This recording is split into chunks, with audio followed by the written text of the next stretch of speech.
The sky did not darken with the approach of a storm. It ignited. At midday, the sun began to pulse with a violent, rhythmic frequency that defied the laws of the natural world. High above the atmosphere, the firmament fractured, tearing open like a wound in the fabric of space. A massive discharge of solar plasma flooded the horizon, turning the blue expanse into a blinding, searing violet. The air grew heavy, thick with the metallic tang of ozone and static. Every living thing on the plains below stopped. Birds fell from the sky, their wings scorched mid-flight. The ground began to hum, a low-frequency vibration. This was not weather. It was a planetary reset.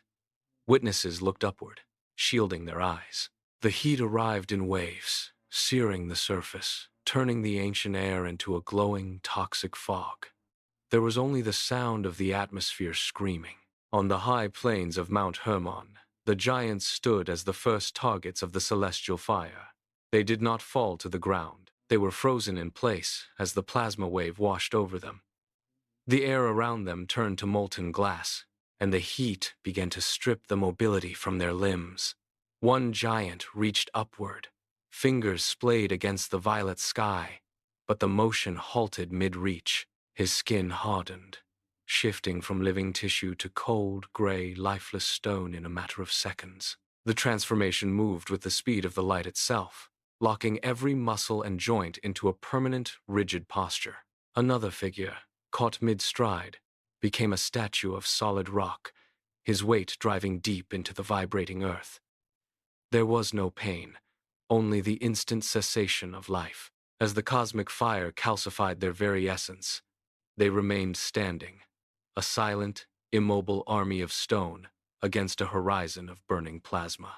The ground beneath their feet turned to slag, yet they did not buckle. They were no longer beings of flesh and blood, but monuments to a forgotten era. In the ancient cities, the inhabitants looked up to see the firmament fracture. It was not merely a visual shift. The very frequency of reality began to buckle. Buildings swayed as the ground lost its solidity, vibrating at a pitch that shattered glass and stone alike. People stumbled, unable to find purchase on the shifting streets. The sky above them split into jagged, geometric lines, revealing a terrifying void behind the blue. A low, grinding sound echoed from the core of the earth, a mechanical groan of a system failing under immense pressure. Witnesses clutched the walls of their homes, but the stone felt soft, yielding like clay under their hands. The air shimmered with a distortion that made the horizon appear to fold in on itself. Every attempt to run resulted in disorientation. The distance between 2 points seemed to stretch and contract without warning. A merchant dropped his wares, watching as the objects hovered for a heartbeat before falling at an impossible speed. The terror was absolute. There was no shelter from a collapse that originated in the fundamental laws of existence. As the firmament tore wider, the light shifted into colors that the human eye could not process, burning into the retinas of those who dared to watch. The sky was no longer a canopy. It was a collapsing ceiling. The atmosphere changed. A thick, glowing fog rolled across the plains, heavy with a metallic, burning scent that scorched the lungs. It was not smoke. It was a toxic discharge that reacted violently with the earth.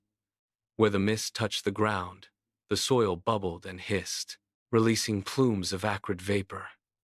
In the city centers, the grand temples began to weep.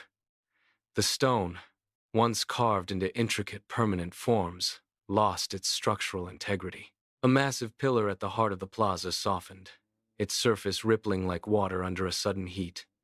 The edges of the archways rounded off, turning into viscous, flowing rivers of rock. It was a slow, agonizing liquefaction. The fog clung to the masonry, eating into the joints until the mortar failed, and the blocks slid apart. A temple roof sagged, then buckled, collapsing into a heap of glowing molten slag that pooled in the streets. The heat intensified, turning the air into a shimmering, caustic medium that blurred the horizon.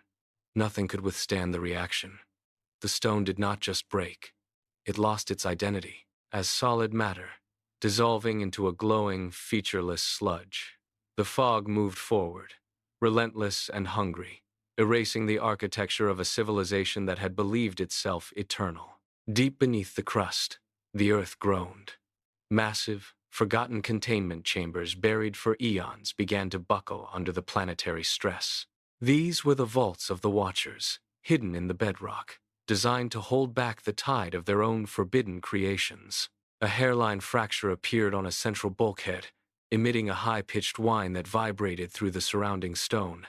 Then, the seals failed. With a sound like a mountain snapping in two, the chambers ruptured. A wave of dark, viscous energy surged outward, pulsing with a frequency that ignored the laws of solid matter. It flowed through the rock, reaching the hidden conduits and power arrays that sustained the ancient cities. As the energy made contact, the high-tech weaponry of the Watchers began to stutter. A glowing array in a nearby bunker flickered, its internal light turning from a steady blue to a dying, erratic amber. The energy acted as a solvent for the forbidden technology, stripping away the electromagnetic fields that held the devices together. Circuits fused. Power cores went cold. The dark surge moved with systemic precision, hunting down every active node of the ancient power grid. It did not destroy the machines with fire. It simply erased their ability to function. The tools of the Watchers were now nothing more than dead metal. The surge of dark energy rose from the deep, breaching the surface like a tide of liquid shadow. It flooded the plazas where the forbidden technology stood, bathing the sleek, metallic towers in a cold, neutralizing pulse. A massive defense array, designed to track celestial movements, began to shudder. Its gyroscopic rings, which had spun in perfect silence for centuries, suddenly groaned. The metal groaned, as the internal magnetic fields collapsed. Sparks showered the pavement as the primary power conduits ruptured, spraying molten copper into the air. The system attempted a final, desperate reboot. A series of indicator lights flickered from steady white to a frantic, dying red, then faded into total darkness. The complex machinery, once capable of bending the laws of physics, stood frozen. The energy wave moved with surgical indifference, sweeping through the city sectors. Every automated gate, every gravity-defying platform, and every hovering transport craft lost its cohesion. The internal logic of the devices simply ceased to exist. Circuits melted into fused, useless lumps of alloy. The humming sound of the ancient power grid dropped in pitch until it vanished entirely. Where there had been light, movement, and the hum of advanced engineering, there was now only the silence of dead metal. The forbidden technology, stripped of its power, became nothing more than inert, heavy, stone-like debris. Inside the ark, the air smelled of thick, pungent pitch and raw timber. Noah moved through the central corridor, his boots thudding against the heavy planks. Every step was deliberate, measured against the rhythmic groaning of the massive hull. Outside, the world was a graveyard of silent, dead machinery. But here, the environment was defined by the resistance of organic material. He reached a support beam and pressed his palm against the wood, feeling the vibration of the earth through the grain. It was a low, persistent hum that threatened to tear the structure apart. He moved to the next bulkhead, checking the seals he had applied hours earlier. The black resin was tacky, still yielding slightly under the pressure. He grabbed a heavy mallet from his belt and struck a loose wedge, driving it deeper into the seam until the wood shivered. The sound of the blow was dull, swallowed instantly by the vast, hollow interior. He looked toward the upper deck, where the final hatch remained open. He moved toward the final hatch, his breathing steady, his focus narrowed to the task of sealing the last point of entry before the coming storm. Noah reached the final hatch, his fingers brushing the cold, hardened resin of the frame. He gripped the iron lever, but his hands betrayed him, trembling with a force he could not suppress. Outside, the atmosphere had shifted. A low-frequency vibration began to rattle the very foundation of the ark. It was not a sound, but a physical pressure that made the teeth ache, and the marrow in his bones feel liquid. He braced his shoulder against the hatch, shoving it into place. The wood groaned, protesting the immense tension building in the air. He fumbled for the locking pin, dropping it once as the floor bucked beneath his feet. He lunged for the metal spike, his knuckles scraping against the rough timber, and jammed it into the housing. He hammered the pin home with a heavy mallet, the sound lost in the rising roar outside. The vibration intensified, turning the solid ground into a churning, fluid mass. He watched as the seams of the hatch began to weep dark resin, the wood warping under the sheer weight of the sound. He threw his entire weight against the lever, locking the mechanism with a final, metallic click. The ark shuddered, a violent jolt that threw him against the bulkhead. He slid to the floor, his breath hitching, as the world beyond the wood began to dissolve into a chaotic, molten slurry. The final seal held, but the vibration grew, threatening to tear the vessel apart from the inside out. Noah scrambled to his feet, his hands slick with sweat and resin. The air inside the vessel had changed. It no longer smelled of damp wood. It carried the sharp, metallic tang of ozone. Tiny, blue-white sparks began to dance along the iron bolts of the hatch, snapping against the timber with a rhythmic, electric pulse. This was the cage. The Faraday effect took hold, drawing the lethal radiation of the dying age away from the interior. Noah watched as a thin arc of electricity jumped from the doorframe to his fingertip, stinging him and forcing him to pull back. The static charge grew, making the hair on his arms stand upright. The violent, bone-liquefying vibration from outside began to dampen, replaced by a deep, constant hum that resonated in his chest. The ark was no longer just a wooden vessel. It had become a sealed, conductive shell. He stood in the center of the room, surrounded by the glowing, flickering discharge of the cage. He exhaled, his lungs finally expanding. Noah moved to the reinforced viewing slit, his hands braced against the frame. Outside, the world had lost its definition. The sound frequency from the sky had reached a level that defied physical law, vibrating the very molecules of the earth. He watched as the plains of Mount Hermon, once solid and unyielding, began to ripple like water in a basin. The stone structures of the ancient cities did not collapse. They sank. They simply dissolved into the churning, molten slurry of the earth. He saw a massive temple, its pillars tall and imposing, tilt slowly and vanish beneath the surface, as if the ground were nothing more than thick, boiling oil. The mantle beneath the crust had been forced upward, turning the bedrock into a liquid trap. Entire civilizations were swallowed whole. The ground heaved, throwing up geysers of superheated mud and rock that reached toward the sky, only to fall back into the roiling mass.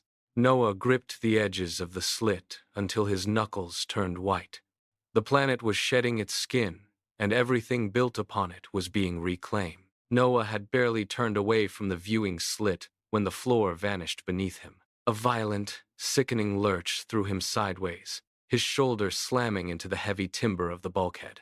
The entire vessel groaned, the sound of straining wood rising to a high-pitched scream as the internal gravity shifted. It was not a tilt of the ship, but a tilt of the world itself. Outside, the stars blurred into streaks of white light, dragging the horizon across the sky. The ark tumbled, caught in a sudden, massive kinetic force that defied all logic. Noah scrambled to find a handhold, his fingers clawing at the rough grain of the walls. He felt the vessel rotate, the interior contents sliding toward the far wall in a chaotic heap of supplies and equipment.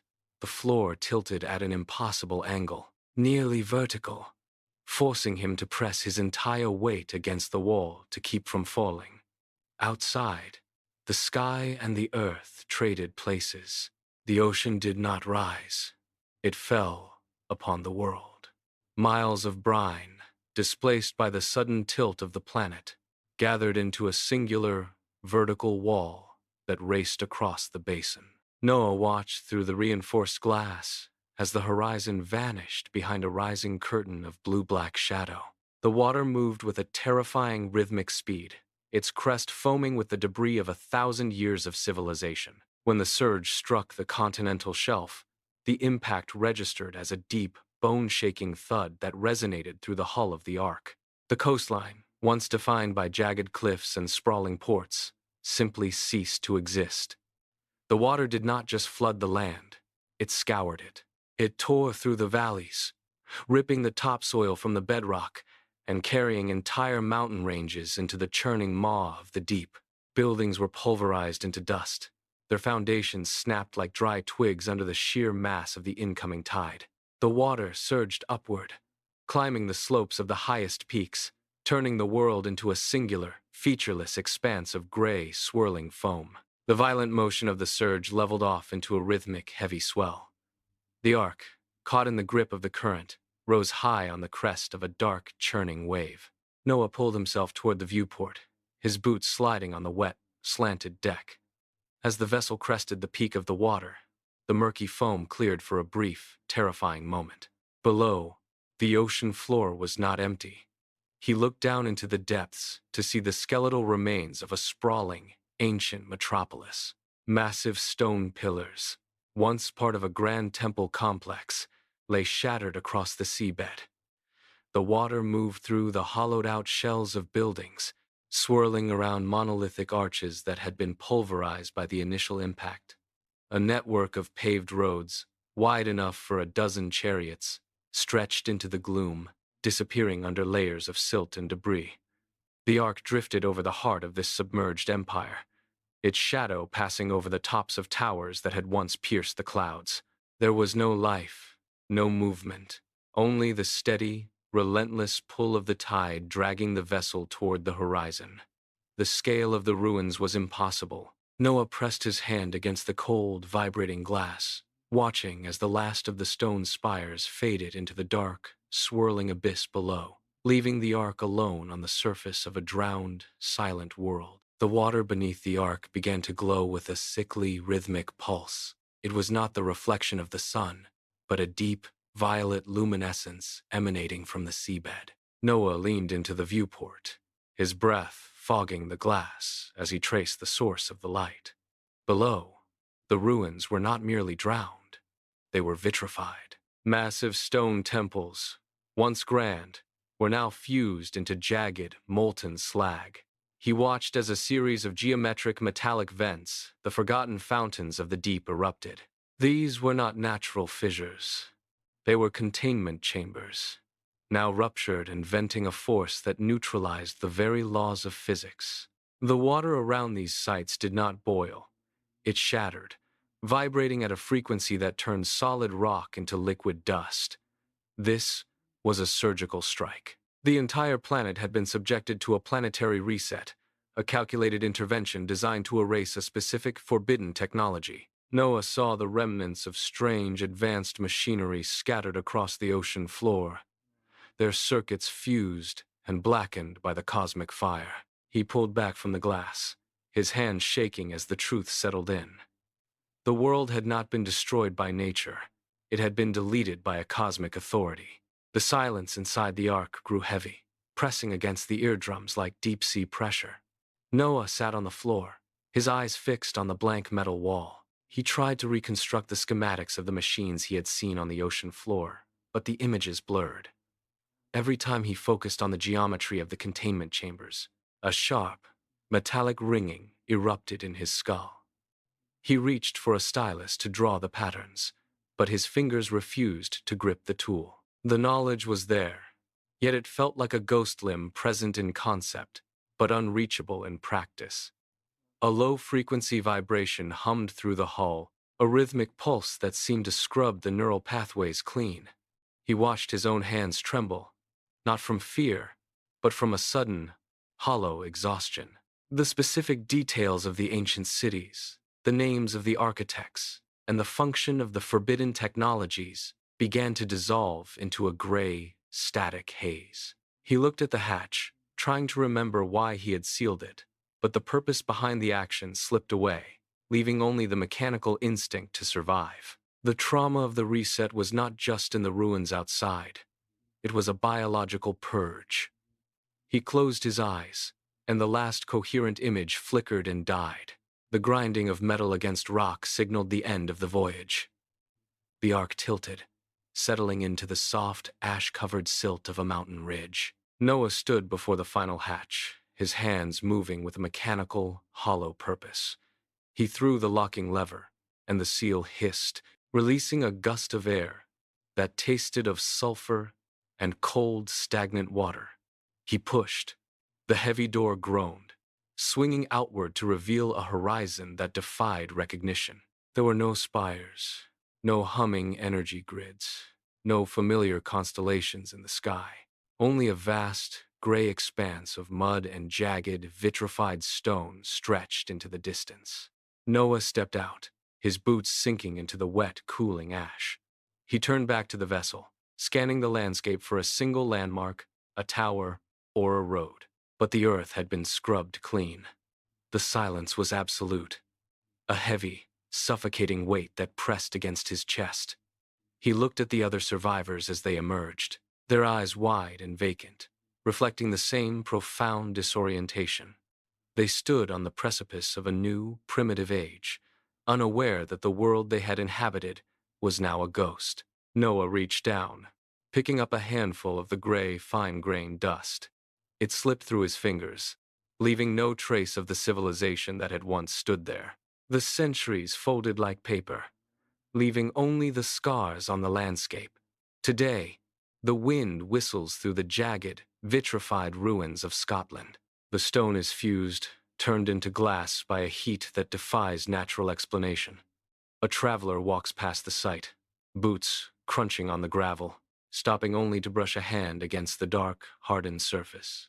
They feel the cold, smooth texture of the rock, unaware that this material was once part of a structure that defied gravity.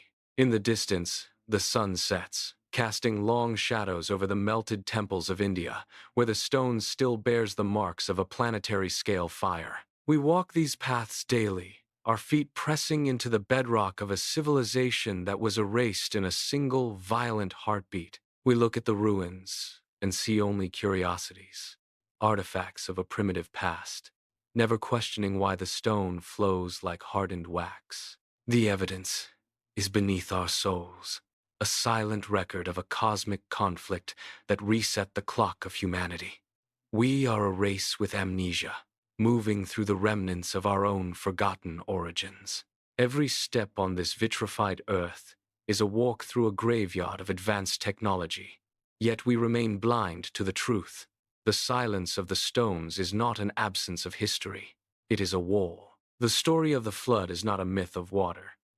It is a record of a cosmic conflict, a warning carved into the very bedrock of our existence. Look at the stones of the ancient world. They are not merely ruins, they are the debris of a planetary reset, a physical ledger of what happens when the firmament fractures. We treat these sites as curiosities, yet the texts left behind by those who survived the fire are not stories of gods or magic. They are maps. They describe the frequency of the solar discharge, the mechanics of the containment chambers, and the precise moment reality collapsed. Every line in these ancient scrolls corresponds to a physical distortion in the landscape we walk upon today. The melted temples in India and the vitrified walls in Scotland are the footnotes to these texts. They are the evidence that the cycle is not random, but a recurring process. By ignoring the physical reality of these sites, we ignore the warning they were designed to preserve. The bedrock beneath our feet is a warning sign, a testament to the fragility of our current age.